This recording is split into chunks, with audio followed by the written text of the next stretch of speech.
This is Real Estate Rookie episode 326. As soon as I say cold calling, most people just kind of shut down. I'm never going to do that. Like, I can't do that. I promise you, you can. With your skill level, with your own unique personality, you absolutely can do this. But I think it's a matter of like managing your expectations. And I think that's where a lot of people get gummed up. So I'll tell you what I say and what I do, and then maybe we could dive a little bit deeper on this. My name is Ashley Kerr, and I'm here with my co-host, Tony J. Robinson. And welcome to the Real Estate Rookie Podcast, where every week, twice a week, we bring you the inspiration, motivation, and stories you need to hear to kickstart your investing journey. And rookies, do we have an episode for you guys today? If you have ever thought to yourself, where can I find really good deals? How can I do that with the least amount of money possible? Nate Robbins, our guest for today, is going to answer that question for you. Now, Nate's a friend of both Ashley and I. He's one of the biggest characters I think I know in the world of real estate investing. He's always got a smile on his face, always making people laugh, but don't let his kind of boyish charm fool you. Nate is an absolute beast, when it comes to finding good off-market deals. You know what? That's so funny because that exactly describes him, his boyish charm. Yes. And, so we bring Nate on today and we talk about how he actually got started in real estate, gives you a little background of that, and it was a very unique situation and how he took advantage of this opportunity presented to him. Then we're going to go into how to source a deal, how to find a deal. And Nate will walk you through the two different paths as to how he finds addresses or gets the houses that he wants to go after. And we break down like exactly what you should say on the phone, exactly what you should do when you're at a seller appointment, step-by-step instructions. As you're listening to this, I want you to write down notes of what Nate is going to say and kind of develop your own plan to follow this along and just try it out. Pick up the phone, make a phone call, go door knocking, but Nate does a really great job of describing in detail a step-by-step list for you to go and do exactly what he is doing. Nate Robbins, welcome to the Real Estate Rookie Podcast. It's the honor of my life. I love you guys. And your audience doesn't know how lucky they are to have you in their lives. Well, thank you. That was a very nice compliment. But today we're here to shower you with love and admiration on your real estate investing journey. So Nate, why don't you start off telling everyone a little bit about yourself and then how you got started in real estate? Yeah. So back in 2016, I was working for a bank. I'd been working at a bank for about 5 years. I was a private client banker. And I'll be honest, I really should not be where I am today. Like there's just no logical reason, way that I am where I am today. So I was working at the bank back in 2016, and I was actually hitting kind of like a midlife crisis. I was very frustrated with my work, frustrated with life. And I got off a very frustrating phone call with a client, and I hung up, and I just see this random guy standing in the lobby, and I, not wanting to make any more phone calls, I just get up out of my desk. I wasn't necessarily supposed to pull clients from the lobby. Walked over to this guy and I said, "Hey man, how can I help you?" And he said, "Well, I need to open a business account." And I was like, "No problem. I can help with that." And so I brought him over to my desk. I was chatting with this guy and I'm like, "Dude, you're a really cool guy. Like, what do you do?" And he goes, "Well, I'm in real estate." And I was like, "Oh, that's cool. Like I've always been interested in real estate." And, I bought Carlton Sheets when I was 18, trying to, your audience wouldn't even know who Carlton Sheets is. I don't know what that is. You don't know Carlton Sheets, Ashley? No. So I was like a really weird kid. Like I would stay up late during the summer months and late at night when you don't have like really good cable packages, like all you see is infomercials. And every single night, Carlton Sheets had an infomercial running for this at-home kind of package that taught you how to buy real estate with no money down. Anyway, he was like one of the big, real estate info marketers back in the day. He's the original guru kind of things. He sold a program and then he'd get you in your loop and he'd sell you more programs and stuff. And so And so, yeah, it's kind of funny. Hey, actually, Tony, if you want, I'll send you the tapes. You could listen to them again if you want. My dad actually had a copy. I was like in his garage like a decade ago and found like the old Carlton Sheets tapes also. It actually has some pretty good stuff in it. Like it's pretty basic, but it's like really good stuff. And I'm like, oh, okay, cool. Yeah, it's nice. But okay, Nate, you don't need to give us your affiliate link now. Back to you. yeah. So I've actually signed up. Sign up under me. Yeah. Also, Amway. I can promote my Amway business also. Yeah. So anyway, that one conversation with that business account ended up being a conversation with who you guys know, Tarl Yarber. I don't know if your audience would know who he is, but was one of the most successful real estate flippers up here in the Seattle Pacific Northwest market. And so he's like, well, hey, let's grab coffee and a lunch. And so that turned into about a 2 or 3 month conversation. And then after about 3 months, he said, hey, I'm willing to offer you a 90-day contract to come work with me. And so I had to make the choice of, do I stay at a safe job, at the bank, or do I take a chance on a 90-day contract to go and, maybe succeed or fail at real estate? And so thankfully, the fear of not knowing what would happen was greater than the fear of, being safe. And so, or the need for security. And so I took the chance, and it's been an absolute wild ride ever since. In that moment when you were looking at, okay, 90 days, like what happens after 90 days? Are you the type of person that's like, worst case scenario, this is what I can do? Did you think you could go back to your other job? Maybe if somebody listening is given that same opportunity, what's your advice on ways that they can take that chance and kind of shift their mindset to, leaping into something that may only be 90 days and not continue on? Yeah. Well, I got to the point, and again, I was kind of in an existential crisis a little bit in my life. And so I got to a place, because it was a big deal, because I was on a fairly successful track with my job. I had a plan, 7-year, 10-year plan, and I got to the point of saying, I had this image of saying, well, I'm on my deathbed. It's like kind of future casting. I'm on my deathbed. I'm always going to wonder what if. And the fear of, I had to know what if. Like, what if it did succeed? What if I did make it? What if this was my chance? And I had to know, even if I failed. And so I kind of hedged my bets where I left gracefully. I left kind of on an extended timeline to help my manager out. So I knew that I could always come back if I failed.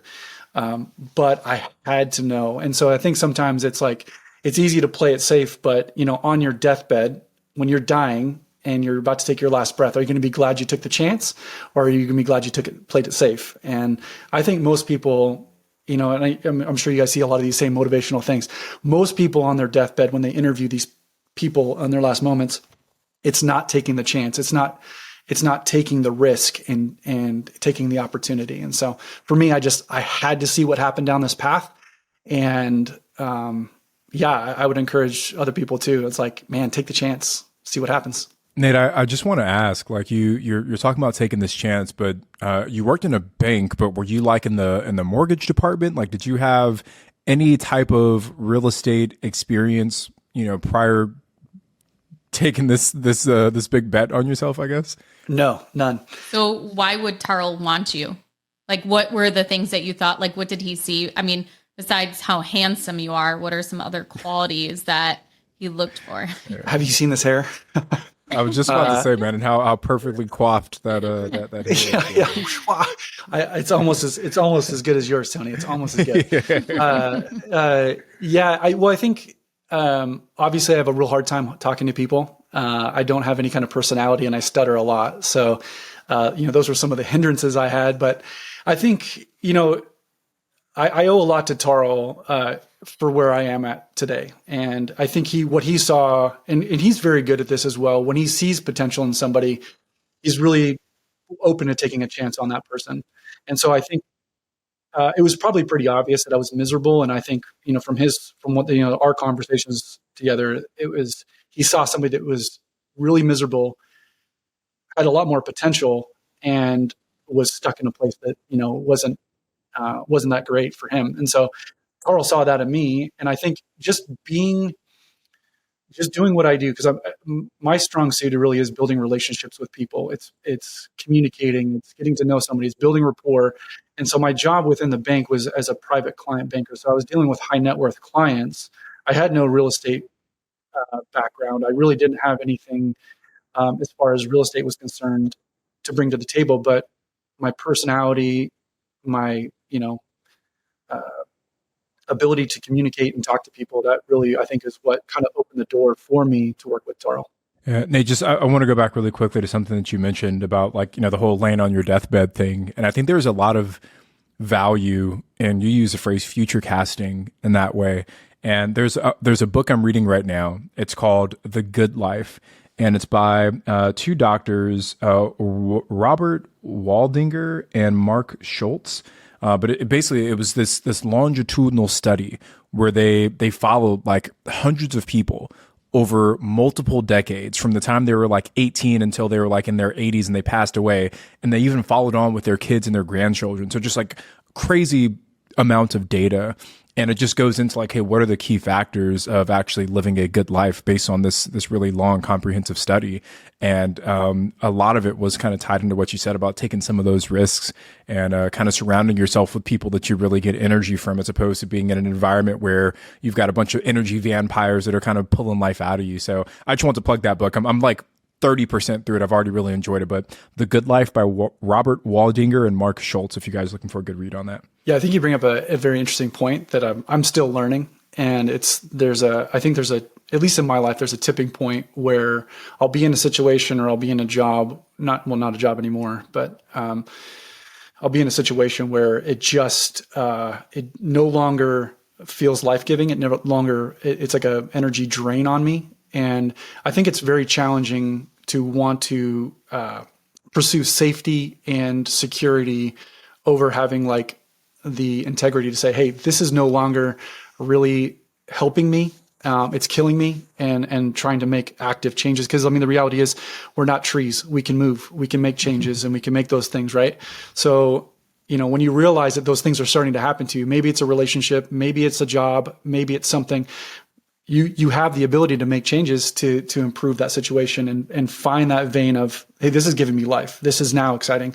This is good for me. This is getting me to where I need to go. So just being aware of that. And I'm still learning that as well, but okay, now I need to change. Let's start working that. One more plug, because I said the word book, and anytime we say the word book on this podcast, Ash and I now have to plug the Real Estate Partnerships book with Ash. Ash and I co-authored. If you head over to biggerpockets.com/partnerships, you guys can pick up a copy of that book. But now anytime the word book or partnership is mentioned on this podcast, we have to plug the Real Estate Partnerships book. Okay, well, we're going to plug that a couple more times then. Pretty soon, anytime the word real estate is said, we're going to start plugging it. So tell me, Nate, what kind of investing do you like to do? Well, actually, after that whole thing with Tarl, I don't actually do real estate anymore. So. Oh, real estate. Oh, so we have this book. Yeah. But Nate, let's talk about when you made that transition. You're leaving your bank job and you're going to work for Tarl. What were some of the things that you were doing for this job? Like, what was the actual position? So this is a little bit funny, and I'll do the condensed version. Tarl, when he hired me, was looking to replicate himself. He wanted to kind of step away from the business, run the business, and just replicate himself. We could probably talk about this as well, but I left the bank with a very much of W-2 mentality, and Tarl was looking for somebody with more of a like independent, I'm going to go figure this out and get it done. So like the first 2 weeks, I'm just like sitting in the car with him. I'm like, all right, man, tell me what to do. I have no idea anything about anything. Just tell me what to do. And after about a month of that, he was starting to get pretty frustrated. And so if you talk to him ever, you'll find out he was I was on my way to getting fired, actually. And then we went to a Jocko conference down in San Diego, and that reframed some of his thinking. And so anyway, I got a second chance. But what was apparent is that like my strong suit and my skill set wasn't really around the detailed operations of like managing a project. Now I can do that, but I wasn't the skill match for Tarl. And so what it became apparent is that I'm much more stronger suited, or my skill set is really in building relationships and, that type of thing. And so where the role that I kind of fell into, or I kind of got, more focused on, was acquisitions. So networking with wholesalers, going direct to seller, and that kind of the wholesale aspect of the business. And so just again, kind of Tarl realizing like, hey, you're better suited over here, not what I originally planned. So let's move you over here and get you kind of in a better role. And so that was kind of how I kind of fell into this whole acquisitions, door knocking, cold calling, deal finding, all that kind of good stuff. That is such a real thing, the W-2 mentality. And it's also part of like who you are too, as far as like, your disc profile and things like that as to how you perceive the world. But, you just want to be told how to do something and you can master it instead of having to figure it out. And then there's other people that, want to figure it out and can figure it out. But that was something I struggled with too, with one of my business partners. He came from the W-2 world and everything was like handed to him as to like, here's what you have to do. And he would just go and do it. And then it was on to the next thing of where's what you had to do. And there was never really a lot of like decision making or even like scheduling yourself or, any kind of task management, because everything was just given right to you. And I think making that transition is really hard. I mean, honestly, I think it like took him a year. Like now he oversees all of the maintenance for my property management company. And it is like boom, boom, boom, like everything is just done. He just like takes action on it. But if he was doing that like a year and a half ago, I literally would have had to sit down with him. Okay, here's this work order. This is what you have to do. Now let's schedule it for this day and this time. Now go ahead and text her. Tell her you're going to be here at this time, this day, Yeah. And then, but like now we can just go and figure it out. But that is such like a big thing. So what are some of the things that you did to kind of get out of that? Because I feel you obviously haven't stayed stuck in that W-2 mentality. I can seriously doubt Tarl is still telling you exactly what to do every day. Well, it's funny because I mean, it's actually funny because now, about I'd say about 12 months ago, like we've kind of stopped doing real estate up here in the Pacific Northwest. So we work together on other aspects of that. And so if I did have any W-2 mentality a year ago, it's definitely gone now because it's now 100% dependent on me. Right. And so I think I'm trying to think back to like when, like my mentality on this kind of stuff. And I think it's when you really, really want it bad enough, you will figure it out. People want the easy road. They want the easy, like 5 steps to, make $1 million. And that information exists, except for, what did I see? Hold on. I have to read this quote today. And it's like, I posted this, right? It was like, building a real estate business is simple. Knowing what to do is simple. Executing on what to do is hard. Being consistent is hard. Delayed gratification is hard. Being persistent is hard. And so I think it's just one of these things that it's not wrong to have a W-2 mentality, but it can be hard to succeed. And so you have to have this mentality of like, I am going to succeed. I'm not going to quit. I want this. And I'm not going to wait for somebody else to come kind of spoon feed me. I have to go get it. And I'm going to go get it. And so I don't know if that was clear, but that's kind of like my thought process on that. I mean, you kind of said it yourself that no one's going to spoon feed you. You have to go get it, Nate. So once you and Tarl had that realization of, hey, the detailed operational management isn't kind of speaking to your natural genius. It's more so the relationship side. What did that onboarding experience look like? Like, how did you figure out what you should be doing every day, or what was the effective way to go out? And just to, like, even, I guess, just taking one step back, if you can first just define kind of what your new goal was after you guys have kind of decided, okay, here's the role for Nate, like what was the end result you were looking for? And then how did you go about kind of teaching yourself how to do that? Yeah. So one of the advantage, now I have to be very clear, like I had an extreme advantage working with someone like Tarl, because it gave me a lot of things. It gave me access to a lot of high level people that normally a lot of people starting out don't get. So that was an advantage. He put me in the room with a lot of very successful guys that I could pick their brain and kind of learn from their systems and stuff like that. And so that was a huge advantage. I think with social media and things like that, people today, even if you're starting out, you can still kind of get the help that you need. But I mean, it was really nice having that kind of thing. Now, thing that was a challenge was that there was no onboarding process. There was no like, hey, this is how you wholesale. It was more like, hey, go talk to this person and figure it out. And so even though I had these connections, I made a lot of stupid mistakes, which we could talk about if you want, because I'm sure your audience would love to hear about dumb things that happen. But I know I do.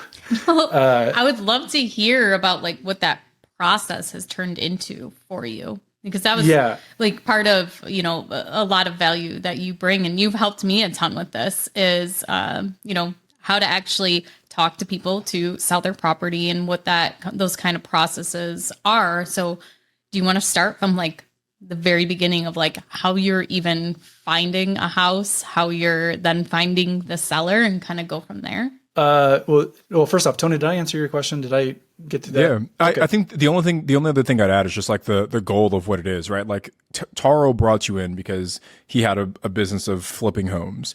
And in order to profitably flip homes, you have to buy properties at a discount in comparison to what you'll be able to sell them for. So if I'm hearing you correctly, Nate, the role that you were then slotted to fill was to help Tarl find those undervalued properties. Am I hearing that correctly? Correct.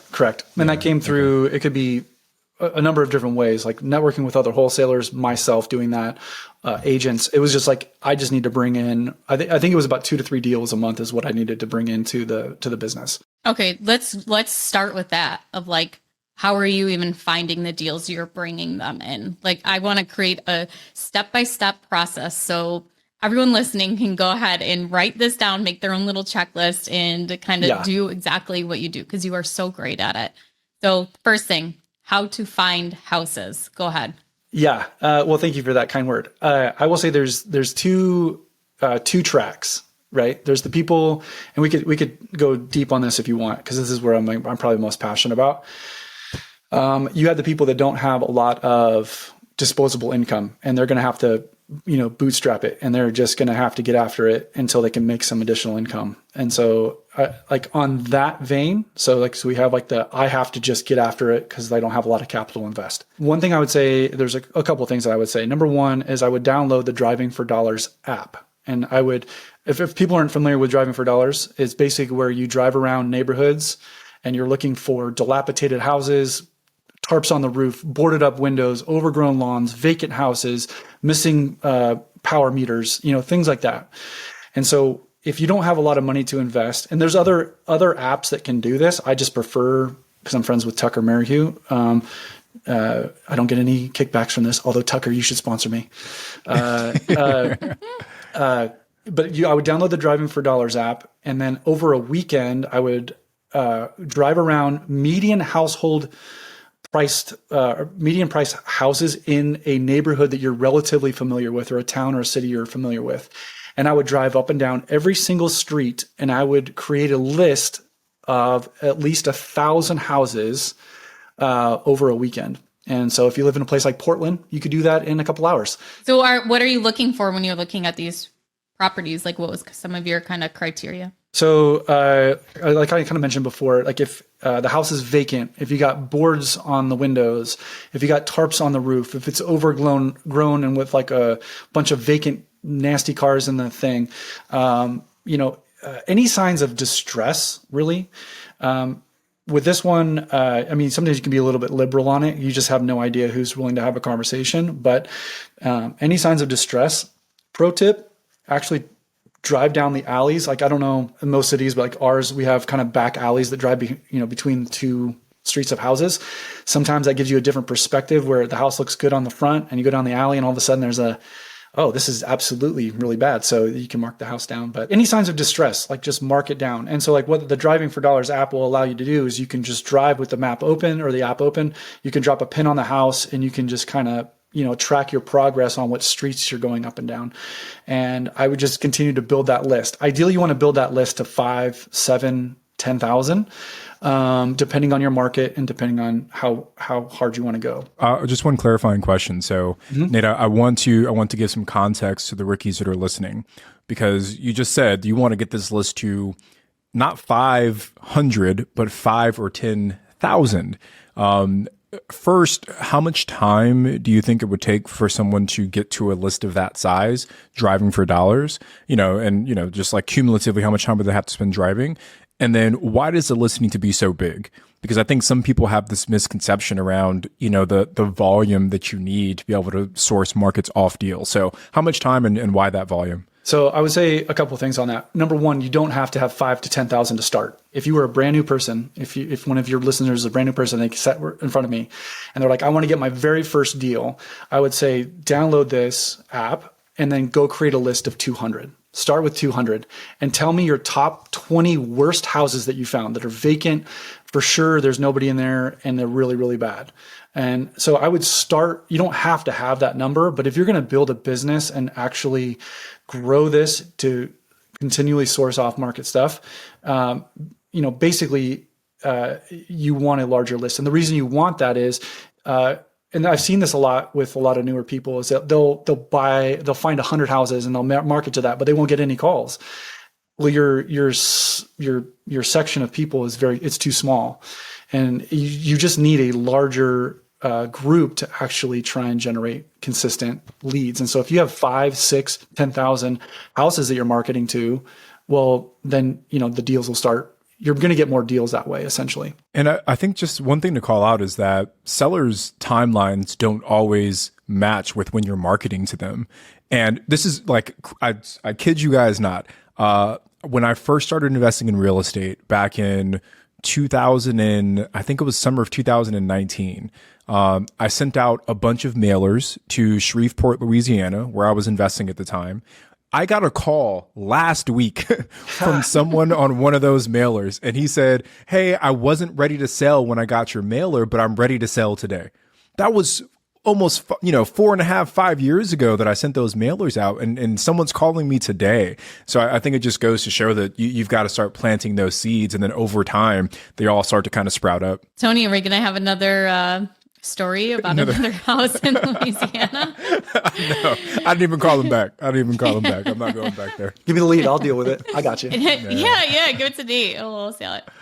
So as far as okay, you have your list, you have the property address, right? Yep. Are you finding other information? What's happening once you've started to build this list of addresses? Yeah. So what I would say, again, if you have no money and you're bootstrapping it and you're just starting out, what I'd say is once you get to 200, I'd start taking action. Now the Driving for Dollars app, and I know there's other apps that will, like Deal Machine, I think is one other one, and they'll give you a little bit of the seller's information. Seller data is probably one of the most challenging aspects of off-market stuff because you're not always getting the right stuff. Information is like most skip tracing services are, probably 70% accurate.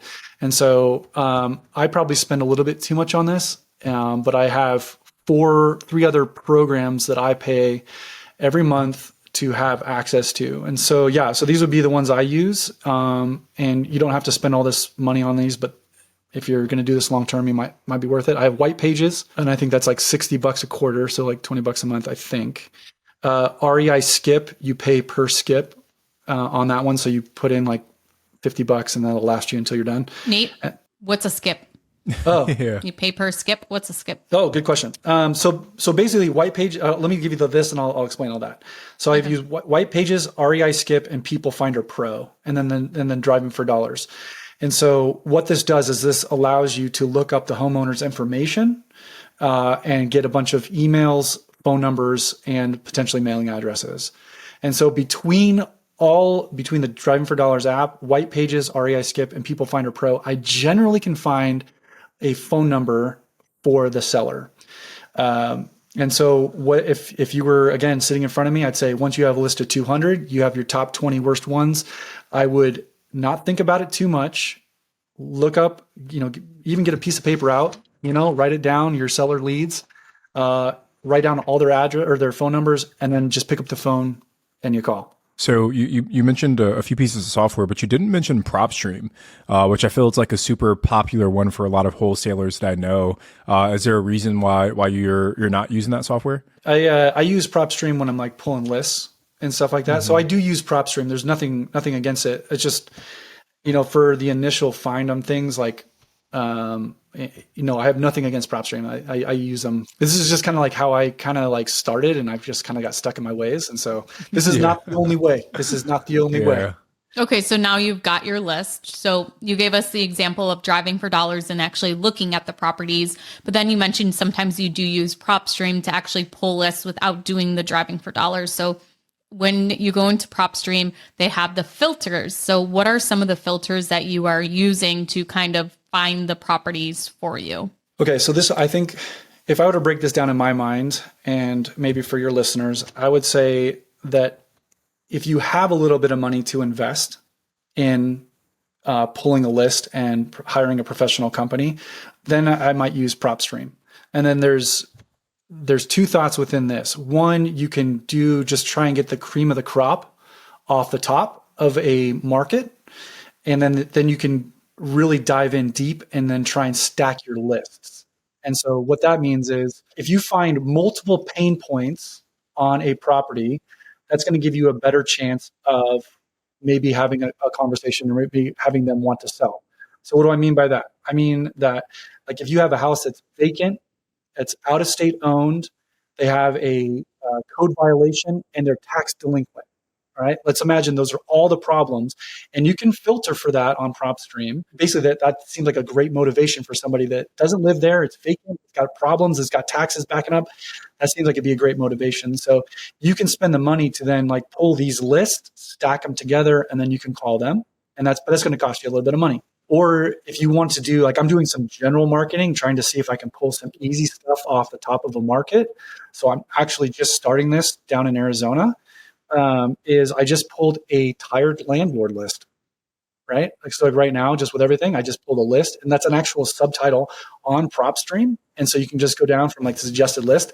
It's just tired landlords. And so I pulled the area that I wanted to be in, and I just pulled that list. It was about 5,000. And so then I sent it over to my skip tracing company, which I just got a new one. And then I sent it over to my marketing people, and we're now marketing to that. So we'll see what happens. Did that make sense? Like, kind of the two thoughts there, like you can go just general kind of broad spectrum over a market, or you can go real deep on a market and by stacking lists and stacking pain points. And I also just want to shout out, right? So as an alternative to PropStream and some of the data that Nate's called out here, BiggerPockets also has a partnership with Envelo. That's INVELO. And Envelo also allows you to pull a lot of that kind of owner data that you'll get from some of these other sources.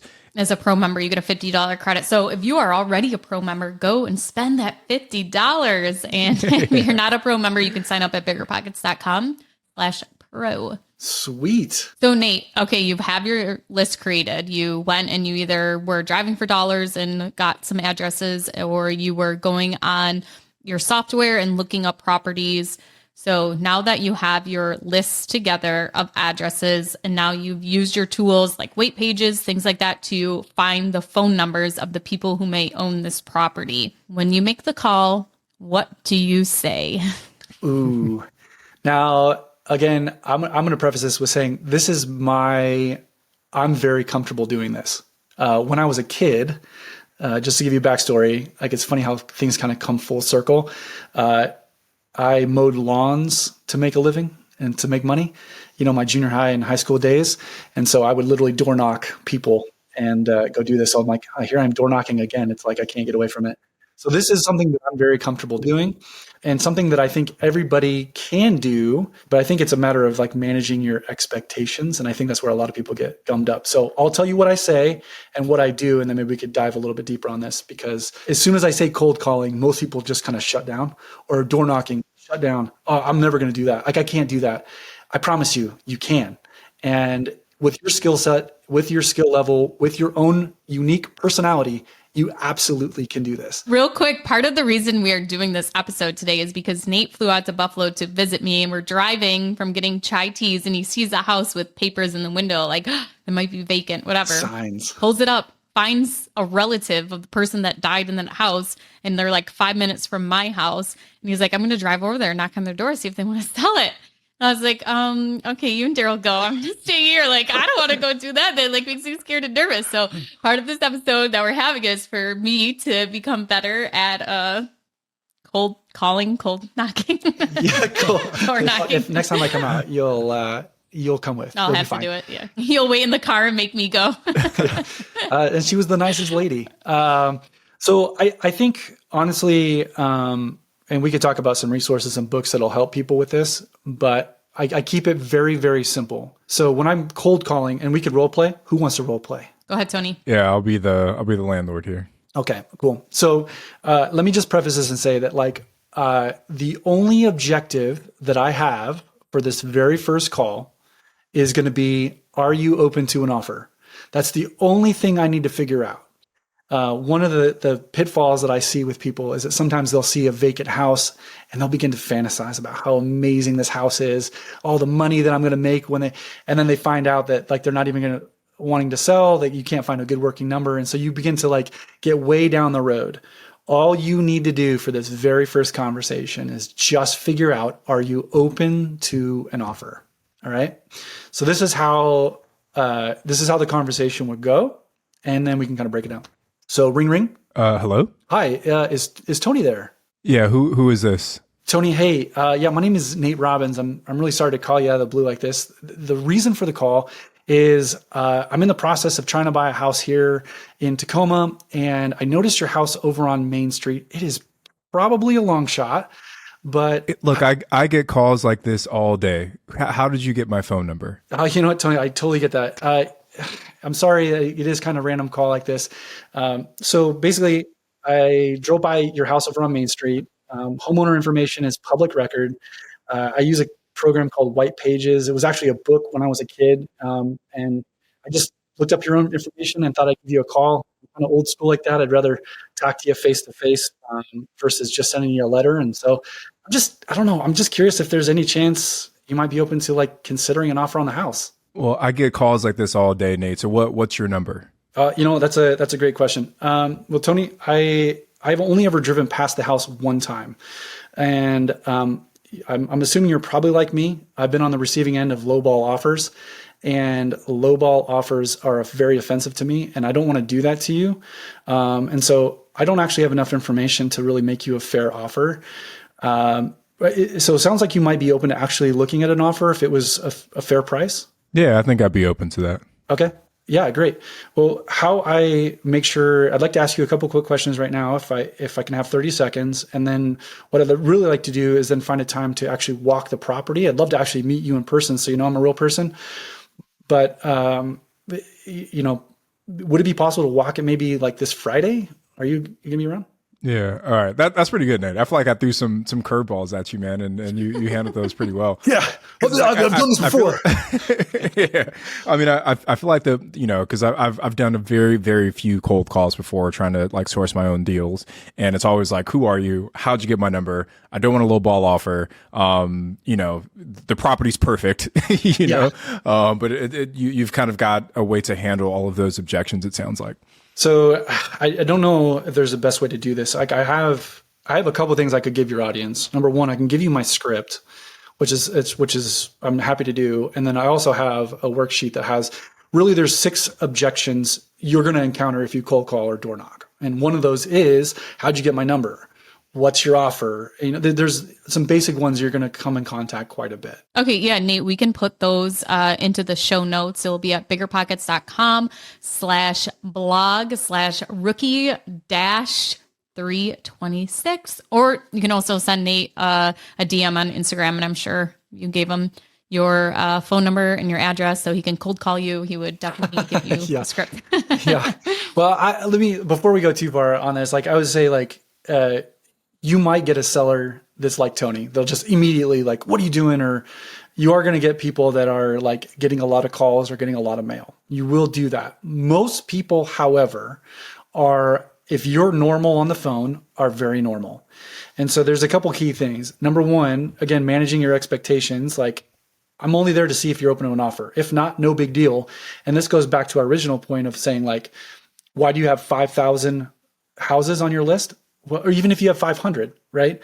It doesn't matter if you tell me no. It doesn't matter because I have 499 other people I got to call. So, you have that kind of thing. But when you call though, you have 7 seconds to get to this line. And Ashley's heard me talk about this before and she's posted about it. It's the reason for the call, right? You have to get to that because you're calling these people out of the blue and, once you get to that line, it kind of allows you to get past their wall, right? Gets you kind of behind their immediate rejection. Hi, Mr. Seller. My name's Nate. Sorry to call you out of the blue. The reason for the call is I'm trying to buy a house. I'm trying to buy a rental. Whatever your motivation or your goal is for your investing. And then I'm just curious if you're open to an offer. Again, yes or no. And then you might have to handle a couple objections, which is totally fine. And I play off well, how'd you get my information? I play it off like, it's no big deal. It's no big deal. This is not a big deal. I looked it up. Homeowner information's public record. Cool. And then I always make a joke about like white pages used to be a book, and I'm like, oh, back when I was a kid, it was a book. Now it's online. I just looked you up and and then I just give that reason. And then I don't know if you noticed, like what I did is I immediately went on to say, so do you think you might be open to considering an offer? Like, it's almost like it just went past it. I didn't even care. Like you do care, but you're just kind of like scooting past it. Right. If that makes sense. And then he might bring up another objection. Well, let's just talk about it. And then, okay, so it sounds like you might be open to an offer, so you're just kind of pushing the conversation forward, and so then basically if they say yes, yeah, I'd be open to an offer. Okay, Mr. Seller, my process is, because I don't want to offend you with a lowball offer. I don't want to offend you. Most people don't want to be offended. Most people don't want, let me walk the house to see if, so I can make sure I make a fair offer. And then that allows you to then kind of, go to the next step of actually creating a good offer. And then, if you're going to wholesale it, if you're going to buy it yourself, it allows you to put accurate numbers together to, make the deal happen. So if they say yes, then I'm shooting for the appointment. I want to see the house. So are you trying to set the appointment right then and there on that phone call too? Absolutely. That one, yes. Okay. Yeah. Okay. If they said no, I might toy with them a little bit, but if they say yes, I'm going to say, hey, cool, great. I'm going to ask them a couple questions about the house to sound like I'm intelligent, like I know what I'm doing. Can you give us a couple of those questions? I'll give you them all. Yeah. Yeah. No. I'm gatekeeping that one. No, but it's like, hey, have you made any repairs on the property in the last 5 years? Great. Okay. How much do you owe on the property? Cool. If they say free and clear, that allows me to think of some like, oh, maybe there's a creative option. If the right offer came across the table, what would be your ideal timeline? Do you want to sell it? Because some people are like, I need out of this in 2 weeks. Some people are like, oh, I have 6 months. Okay, cool. That allows you to kind of gauge what's important to them. And I always throw this one in. Now, some people are not going to be very comfortable doing this, but I always try and do it. I'm going to say, hey, do you have an ideal price range? It sounds like you've had so if Tony, we got past all the objections and we're having a conversation now, I'd say, so Tony, it sounds like you've been approached quite a bit. Do you have an ideal price in mind for what you'd like to get for the property? And I kind of throw it out super casual just to see if I can get a number from them. Or if they're like, oh, no, I haven't really thought about it. And I was like, okay, cool. But have you thought maybe of a range of where you need to be? And I try and get in a range, because if they're like, oh, well, I need $500 million. Well, I'm like, is that for real? Because like, I always make a joke about it. Like, hey, listen, I totally would give that to you, but my money people, they don't let me make that decision. I have to back up my offer, But if they're adamant, like, give me $5 million or I'm never selling, and the most that these houses are selling for are $500,000.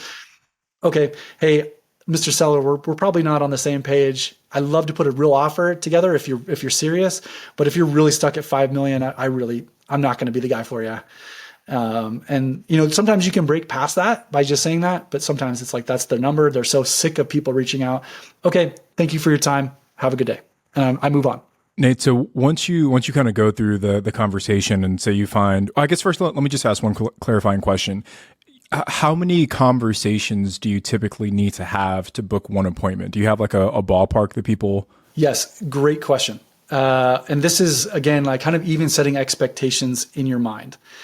I'm not going to speak for anybody else. I'll speak for myself. There's been times where I found a house and I fall in love with this house. It's so nasty. It's so vacant. It's so, oh, my heart, Smelly. Smelly. You can smell it from the street. And you start thinking about how amazing this deal is going to be. And then nothing comes of it, right? You can't find the seller. They're not going to sell, whatever reason. In your mind, this is the statistic. Based on your skill level, it could be better or worse. But what you need to have in your mind is one for every 100 contacts you make. Actual conversations. It could be a no. It could be via email, whatever. For every 100 contacts, you should get one deal. So like it kind of translates 100 contacts, maybe you get 10 appointments, one deal, something like that. That's not an exact science, but that will help you kind of break down the daily activity that you should have to do to try and get a deal. So again, if you were sitting in front of me and we were having a conversation, I would say, you have a list of 200. Okay. You're going to call these people. You're going to, in 100 contacts, 10 appointments, one deal. That means you have to make, to break it down super simple, you have to make 5 contacts every single day, Monday through Friday. You don't even have to work the weekends, right? 5 contacts Monday through Friday. That should equate to one deal. Now that's going to depend some on your skill level and different things like that. But I would expect that you would have one deal in the pipeline, one deal under contract, one deal ready to go. Now, if you want 2 deals a month, well, maybe you need to make 200 contacts in a month, so on and so forth, right? Nate, how are you keeping track of this communication with these sellers? Are you using a CRM? Or are you just kind of keeping track of it in like a Google spreadsheet, or just, are you Rain Man and just, it's all in your mind? Like how are you keeping track of it there? No, if you know me at all, it's not safe in here. I'll forget. I looked at let's just say there's been a number of times where I've written down something on paper, and then I found that paper months later, and I was like, oh, I forgot to put that in Podio. And then I missed that deal. So, so for me, to manage my deal flow is I'm using Podio for my CRM. So what are some other ones that people can use too? Look, if you're super cheap, just use Google Sheets. Something, write it down. What do they say? A short pencil is better than a long memory. So like the idea, write it down and track it. And then the other thing that I have to do for me is because I'm a visual person. And so like what I'll do is as soon as I'm done with a seller appointment or a seller call, if I have an appointment or a follow-up, I put it in my calendar in my phone so that it comes up like, hey, make sure to follow up with Mr. Smith, follow up with Tony. He can meet on Friday at 3:00. And so I immediately put that in my calendar. Then I'll put my notes in Podio and then also track it through there. But yeah, I know there's a bunch of different ones out there, but Podio is just the one I kind of fell into early on, and I'm stuck with it. So. Okay, cool. And kind of to wrap all of this up, what's like when you do go to the showing, what are some of the most important pieces of information you want at the showing? Yeah. So whether you're going to wholesale the property or whether you're going to do it for yourself, and this is something that Tarl, one of the major lessons that I learned. And so even if you're flipping houses and you're listening to this, like when I show up to the property, my several objectives, one of them being is that I will take 180 to 120 photos of the property. So I will do wide angle photos. I'll start from the street and I'll walk all the way around the property. Then I'll start at the front door, walk left to right throughout the house. And I'm getting detailed photos of the entire thing. And then I'm taking pictures of like the quality of the roof, the water heater, the electrical panel. If I can sneak in the foundation, I'll take pictures under there. I'm not crawling under there, but I'll at least take pictures underneath. I'm paying attention to noting like if there's slants on certain parts of the house. I'll get under the sinks and take pictures of the plumbing, any of these big ticket items. And so this allows you to do 2 things. One of the biggest frustrations, because I worked with a lot of wholesalers, one of the biggest frustrations I had as someone trying to buy properties from wholesalers is they would send me 3 pictures of the house and an address and like, hey, do you want this house? I don't know, maybe. But if you were to, I'll tell you this right now, you'll be the rock star wholesaler in your market. If you send 100 photos. Not even for wholesaling though, Nate, even just for your own information to put together an accurate offer, to put together your scope of work and estimate what your rehab is going to be. Yes. As you can go back and you look at the pictures, you can look at the video instead of having to remember like, wait, how many windows were on the house now? I think there was 2 in the front, 2 in the back, I'm like, okay, well, I'm going to need 10 windows. Here's what my cost will be. Exactly. So 2 points. So I will say, like, if you send, so a typical wholesale package for me is like 100 photos. I'll sketch a very basic floor plan. I'll put in some comps and I'll put in like the stats of the property, and I'll send it out. I'm like, hey, here's what I'm thinking. Here's the major list of things you're going to have to do. I don't necessarily price that out. I have an idea of how much that will cost, but everybody's prices are different. And so I send a package together. And so if you do that for wholesaling a property, man, like that's going to be, you're going to be light years ahead. You'll get you faster answers as well. And then to your point, Ashley, is like a lot of times I'd be walking these properties for us to buy them. And so it allowed us to do a better scope of work. Or if you're new and you're like, hey, I don't even know what this is going to cost. If you have 150 or 80 to 120 really good photos, you could go to a contractor and say, hey, I'll give you $100. Can you sit down with me and tell me how much this is going to cost to do all this stuff? And it's going to allow you then to like, kind of put your scope of work together. It's very easy, especially if you're doing a lot of appointments and you're getting houses mixed up. Was the electrical panel good on that one? Oh, wait, where is like, oh man, it's real easy to get mixed up. So taking that, and that allows you then to be more effective if you're going to buy it as well. Because the last thing you want to do is like, oh, hey, Mr. Seller, can I meet you at the property again? And sometimes they're cool with it, sometimes not. But that allows you to do that a little bit more effectively. Well, Nate, such a wealth of information, brother. And I always love when we can deep dive a topic like this, because not only is it instructional for the rookie audience, but I feel like Ash and I always learn a lot when we kind of go through these deep dives as well, man. So appreciate you pouring into the rookie audience. Before we let you go, got to pick your brain just a tad bit more, and I want to take us to the rookie request line. So for all of our rookies that are listening, if you want to get your question featured on the podcast, head over to biggerpockets.com/reply, and we just might use your question for the episode. So Nate, are you ready for today's rookie reply? I'm so ready. All right. So today's question comes from Stephen Cobb. Stephen says, hey, I'm in the Dallas, Texas area. I've been out driving for dollars, and I have a list of about 30 or 40 houses. I've already looked up owners and numbers on the county website. Question, when I call the owners, how will I know how much I should offer them? I don't even know the bedroom square footage of the property or what needs to be repaired. How can I run comps to come up with an ARV so that I know what number to offer, even though I don't have all of this info? So Nate, what would your advice be to Stephen? Stephen, great question.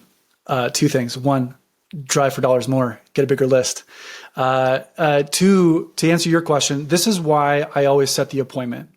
So there's some things you can do. You can look up the basic square footage, bed, bath count, garage, lot size of a property, and then you can run comps generally on that. You can get a general idea of a range of maybe what that property is worth, but you're not going to be effective, and I would say as effective, without going and walking the property. So it sounds like you have like the hesitation of like, well, what do I offer? Well, do you have enough information? And so that's why, like, when I call, if they're open to an offer, I want to then set the appointment. So then I can go and walk the property, take my 100 photos or so, and then go back and run a proper analysis. So you can do a rough range based on like the stats. But I would say set the appointment, walk the property, dial back your expectations. Be like, hey, Mr. Seller, I don't have enough information to make you a fair offer, right? So how I avoid making a lowball offer and offending you is I want to walk the property. Let me walk it. Let's do that. Meet you, say hi, and then give me 24 to 48 hours, and I'll get you an offer then. Nate, thank you so much for all of your information today and taking the time to come on the episode. I know you're sick of me and Tony all the time, so I greatly appreciate you taking the time to do this. No, I'm coming to the Bigger Pockets conference just to hang out with you guys. Well, Tony won't be there, but Tony having his baby. Yeah, baby's due, I think, like the week before BPCon. So we will be phoning it in this year, and then we'll have Baby Robinson at BPCon 2024. Yes, let's go. So Nate, you'll just have to fill in as Tony for the conference. Done. I will wear practice his signature so you can sign some books. I'm gonna wear my black shirts. My black shirts and my black shorts. Will be good. Yeah. Well, Nate, where can everyone find out some more information about you and reach out to you? Yeah, I mean, probably Instagram is probably the thing that I'm trying to do the most. So it's N8 Robbins, ROBBINS. And then, like I said, I'll send you the scripting and stuff. But if people want the scripts or if they want the objections, I need to see if I can scan that and upload that. If they want to send me a DM, I'm happy to send that over to them as well. Okay, awesome. Well, thank you so much, Nate. And we will put those documents in the show notes, going to biggerpockets.com/blog/rookie-326. Or you could just DM me on Instagram at N8 Robbins. Could you say that one more time, please? Where do we need to go, Ash? What was that URL again? Everyone knows the dashes. I meant horizontal, vertical dash, hyphen. Yeah. Well, Nate, thank you so much for joining us today. I'm Ashley at Wealth from Rentals, and he's Tony at Tony J. Robinson, and we will be back on Wednesday with another guest. Still, yeah.